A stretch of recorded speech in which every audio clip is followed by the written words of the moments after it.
아신 분들이 거의 다 모르시는 분들이 좀 있습니다. 그러면은 하여튼 김영환 신부입니다. 나이가 많아서요. 이제 보통 원고를 항상 쓰고 다녔지만은 이제 원고 없이는 말을 이어갈 수가 없습니다. 용서해주고 아마 굉장히 늦게 이해할 겁니다. 그래서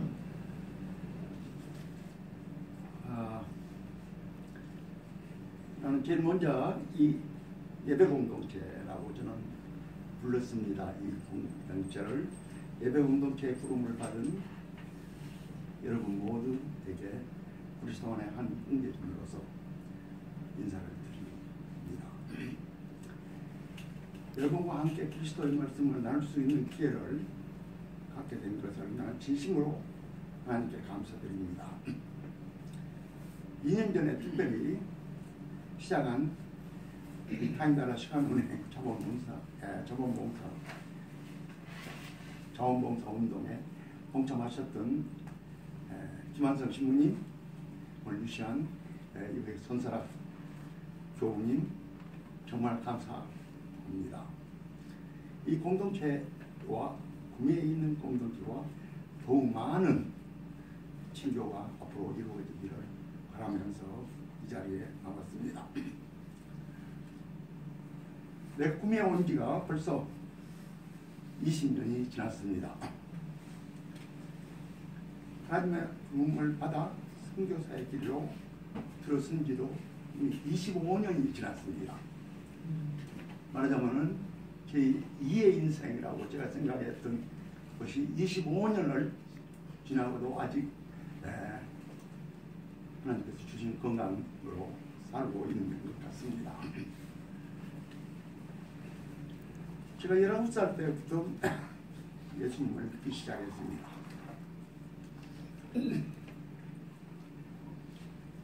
거의 50년 이상을 저는 항상 낙내와 같은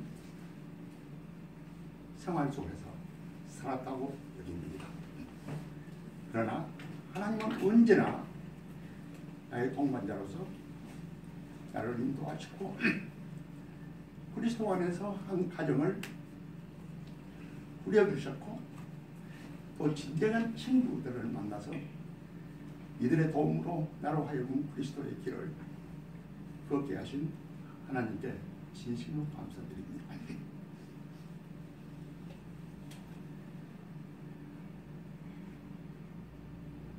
내 생애에 있어서 하나 확실히 알게 된 것은 그리스도인과의 친교는 성령님의 역사의 가장 훌륭한 통로였다는 것을 저는 간증하고 싶습니다. 20년 전에 구미에서 모였던 우리의 예배 공동체 모임도 아주 적은 공간에 이거는 대단히 많습니다. 우리가 모일 때는 몇 사람밖에 모이지 않았습니다. 4사람, 5사람 모여서 몇 년을 예배했습니다.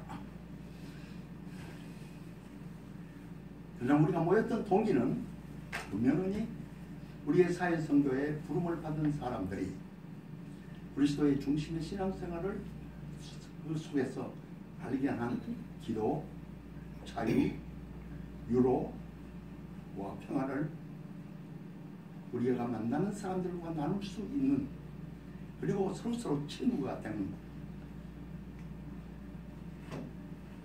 그러면서 우리 모두가 거듭난 새로운 사람으로 살아가기 위해서였습니다. 말하자면 하나님께서는 그 예배 공동체로 하여금 우리의 사회 선교를 하나님의 말씀대로 이끄시는 역할을 가능케 했습니다. 지금도 그 역할을 하고 있다고 저는 확신하고 있습니다. 이 공동체는 그야말로 우리에게 가장 중요한 사회선교를 하는 사람들한테 가장 중요한 하나의 공동체라고 생각합니다. 오늘은 그리스도교회의 신년입니다. 대림절의 절정인 크리스마스 대주일을 지냈고 이래에 새로 맞이하는 첫 주일입니다. 성공의 오래된 전통에서 이 주일을 우리의 가족 공동체가 성가족이 되기를 기원하는 주일로 지키고 있습니다. 우리 모두의 가족은 그리스도 공동체의 핵심이며 더 나아가서는 우리가 그를 이룰 수 있는 사회 공동체의 핵심이기 때문입니다. 다시 말하면 우리 모두가 가족 안에서 하나님의 부름을 받습니다.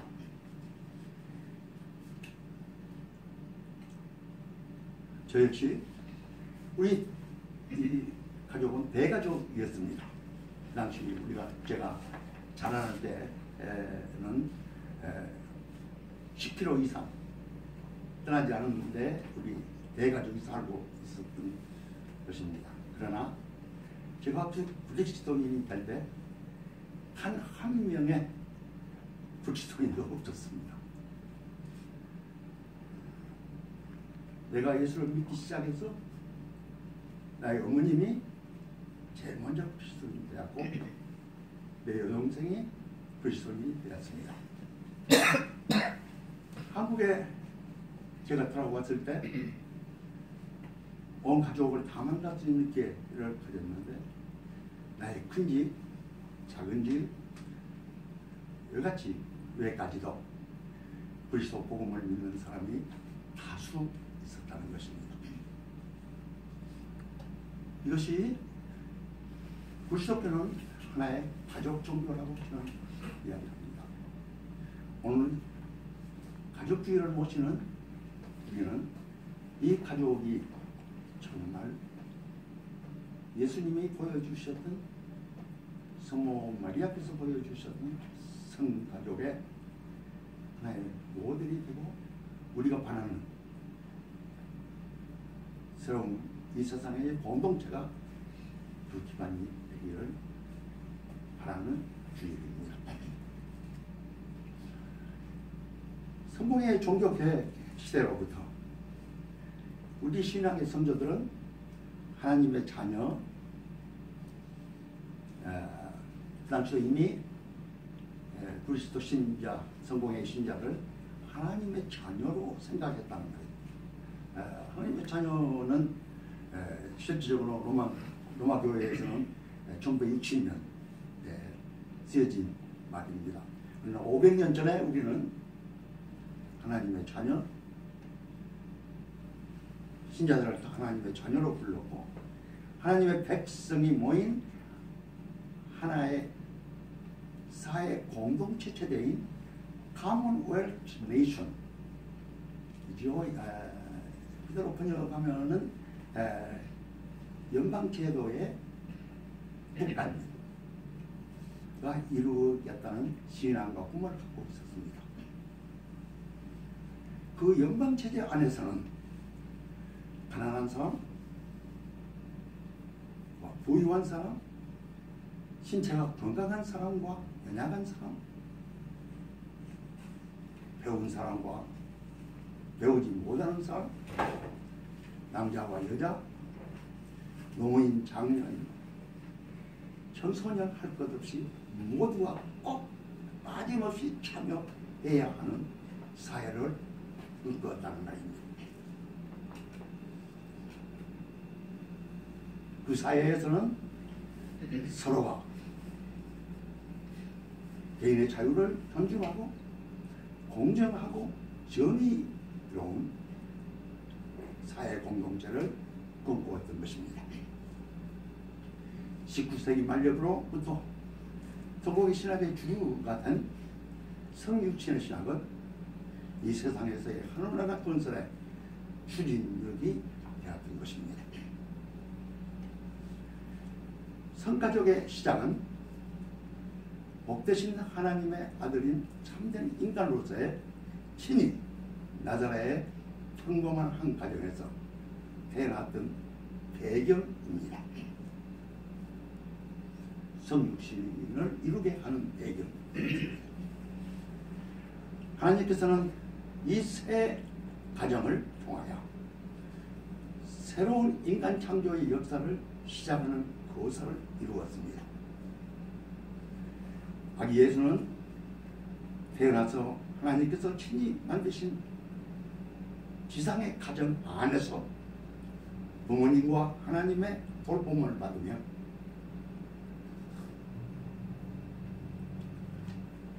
뭔가 지혜가 날로 성장하였다고 성경은 쓰고 있습니다.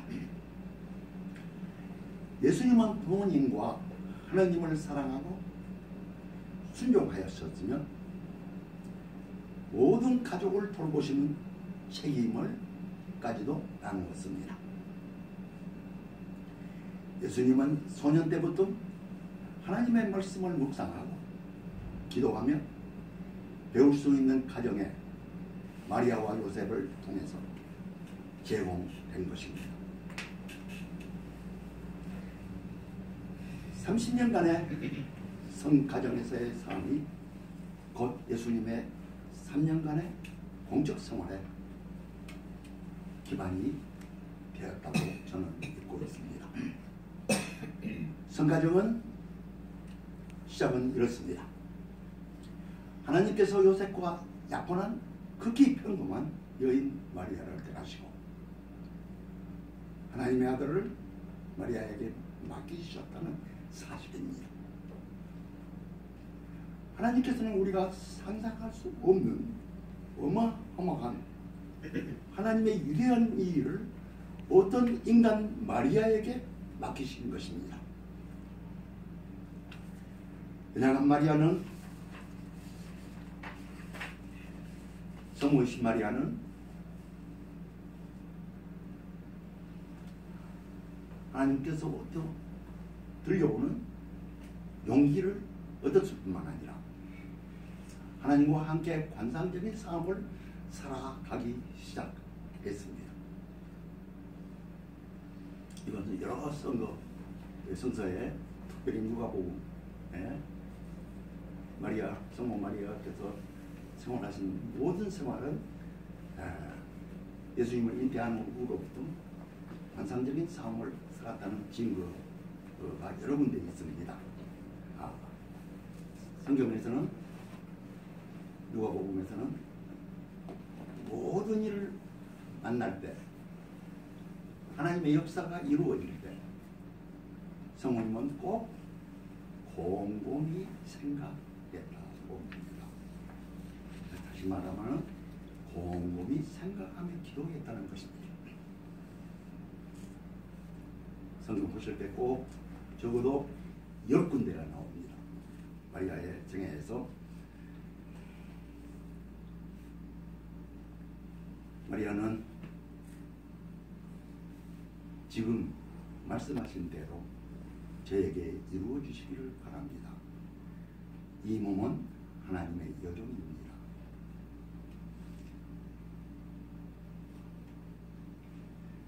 마리아의 이 하나님의 사랑에 대한 완전한 믿음과 신뢰, 순종은 성가정의 핵심입니다.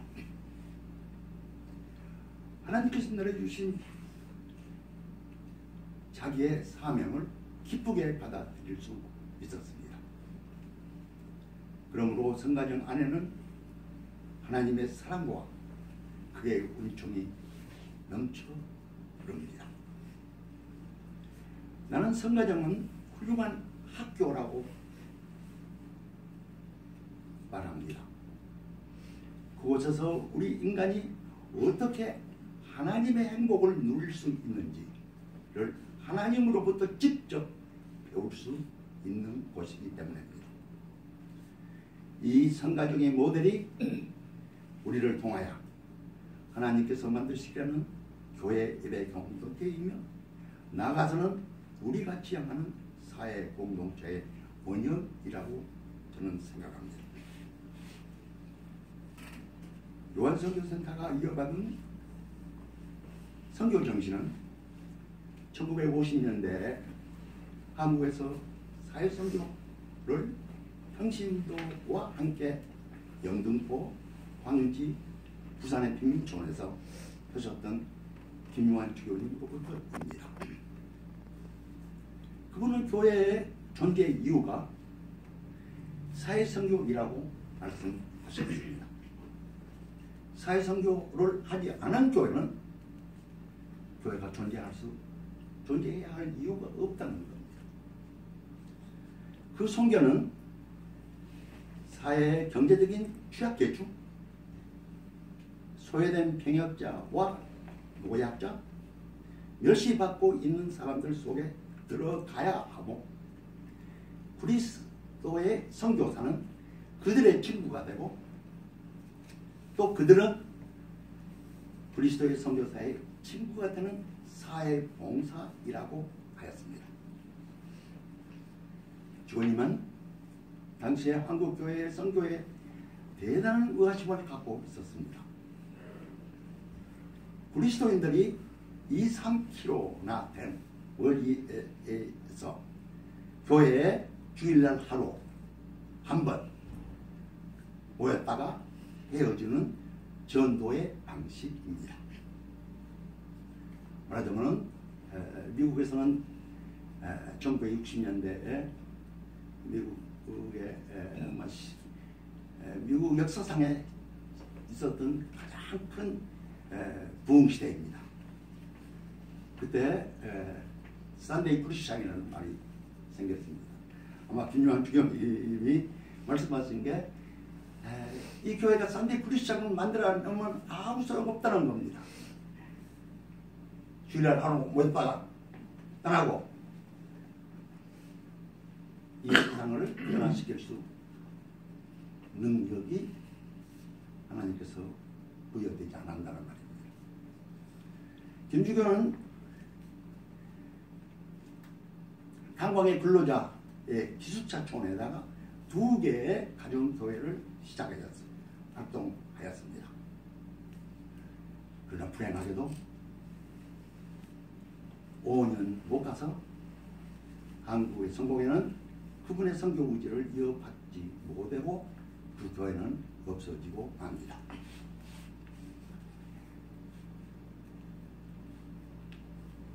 가정교회 시대는 사회선교를 통해서 교회의 공동체가 성가정이 기반이 되는 교회 공동체를 만들고 싶었던 주교님의 의지였을 것입니다. 예수님은 그의 공적 생활에서 연민의 사역으로 선교하셨습니다. 병으로 시달리고 있는 사람들을 고쳐주셨고, 당시 죄인으로 낙인받은 사람들을 용서하시고, 그들 속에서 숨겨진 하나님의 은사를 드러낼 수 있도록 힘을 실어주었습니다. 배고픈 사람을 배불리게 먹이셨습니다. 말하자면 당대의 세상을 뒤집어엎는 행적이었으면 십자가에 못 박혀 돌아가실 수밖에 없던 행적이었습니다. 예수님이 이 세상에 오신 이유는 섬김을 받을 것이 아니라 세상의 모든 사람을 섬기러 왔다고 선언하십니다. 마르코복음 11장입니다. 그분의 선교는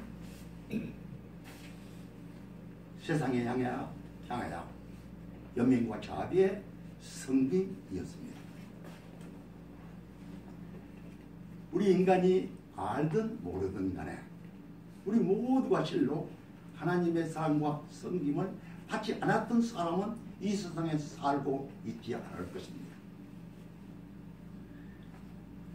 우리 인간을 하나님께서 창조하셨다는 것은 우리 인간의 영적인 동물로서 다른 동물과 차별화하였다는 사실입니다.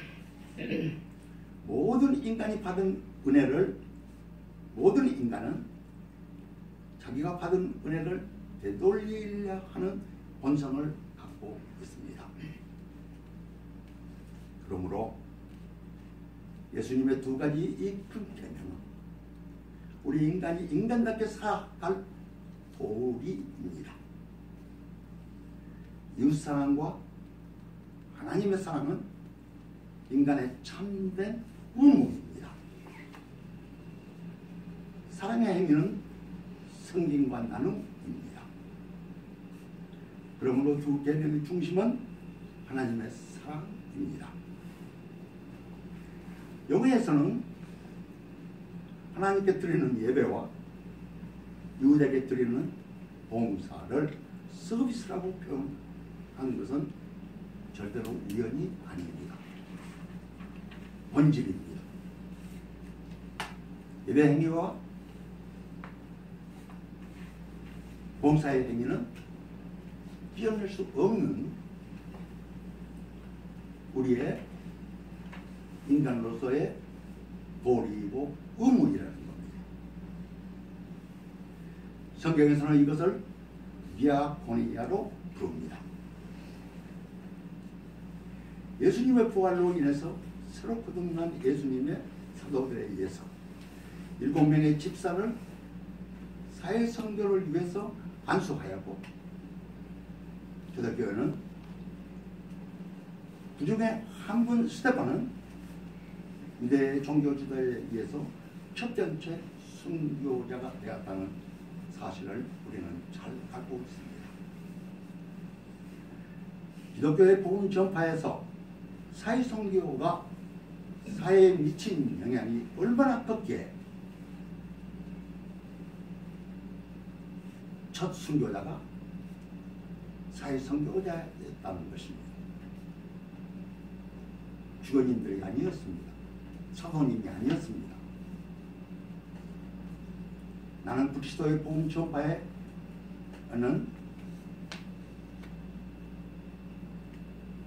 한쪽 날개가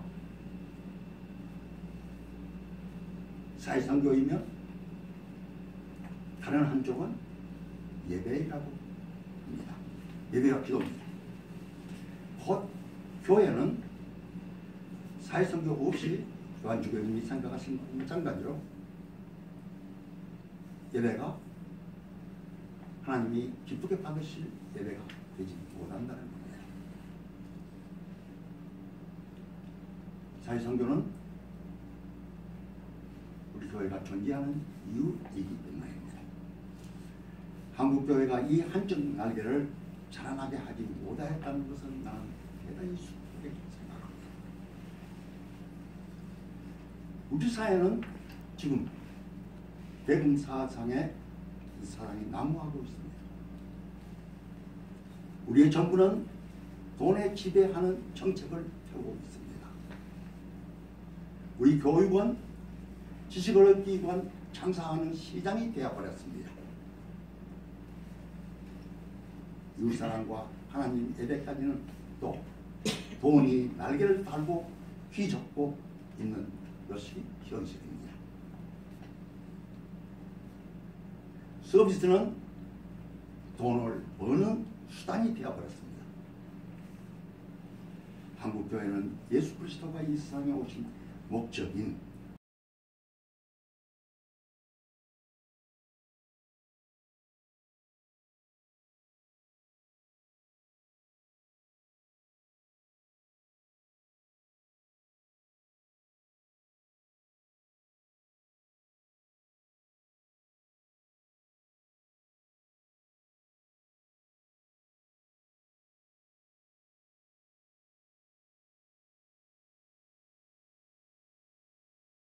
축복을 받을 것을 이기 때문입니다. 마지막으로 요한 선교사가 20년간 사회선교를 하면서 발견한 구약의 말씀입니다. 미가 선지자 것입니다. 당대 유다 사회의 부패를 향해서 하나님이 입이 되어서 외쳤던 말씀입니다. 정의를 실천하는 일, 이웃을 사랑하는 일, 하나님과 겸손히 걸어가는 일, 그 밖에는 무엇이 있겠느냐 하고 미가 선지자는 유다 선지에 의해 외쳤습니다. 이 말씀이 지금 우리에게도 주어진 말씀입니다. 하나님이 기뻐하시는 예배는 정의를 실천하는 일, 이웃을 사랑하는 일, 하나님과 겸손히 걸어가는 일일 것입니다. 이것이 미가 선지자의 입을 통해서 우리에게 지금도 외치고 있다는 것을